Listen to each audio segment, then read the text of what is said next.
Assalamu alaikum. Hello everyone. Welcome back to my another video. In this video, how to print an Excel spreadsheet on a full page. Firstly, go to the file menu and click print options. We can see page 1 and page 2. Then click fit all columns on one page. Select fit all columns on one page. Fit all rows on one page. We can see and select fit all rows on one page, then OK and print.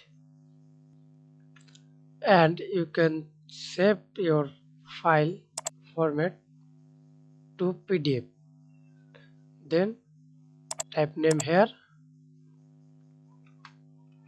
and save it.